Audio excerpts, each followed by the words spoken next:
question there. Yeah, so inverted nipple correction after B. This is coming from sort of multiple questions that we get, and I think the staff at the clinic sometimes get a bit like, oh, what? I'm getting confused. So the big difference in a breast reduction and a breast augmentation is a breast reduction is a much bigger operation. A breast reduction is similar to a breast lift, because when you have a breast reduction, when you have large breasts and you're making them smaller, you have to reshape the whole breast, and particularly you have to move the nipple. You have to move the nipple from a low place to a high place. Same thing when you're doing a breast lift. You're moving the nipple from a low place to a high place. So you're moving the nipple, so you're isolating the nipple and you're moving it. And then when you're messing about with the nipple, you worry about the blood supply to the nipple, you worry about the nerve supply to the nipple.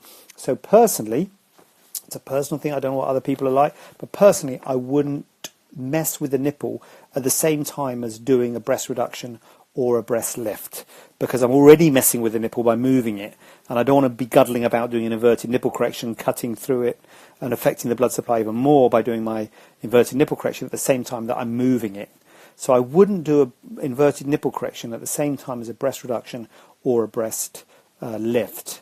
I would do the inverted nipple correction later, particularly because the breast reduction or the breast lift sometimes makes the makes a nipple inverted, can make it pull in. So I also wouldn't particularly do inverted nipple correction first. So I fix your inverted nipple correction, then I do a breast lift or a breast reduction. Then I might make the nipple inverted again. So I would tend to do the breast reduction, breast lift first, then do the inverted nipple correction. Breast augmentation, different kettle of fish. Breast augmentation, you're not doing anything with the nipple. You're not messing with the nipple at all when you do a breast augmentation. You're just putting an implant in.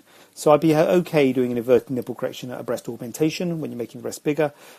No problem at all, because the nipple, you don't move the nipple when you do a breast augmentation. But personally, I'm a bit uncomfortable about doing an inverted nipple correction at the time of a reduction / mastopexy.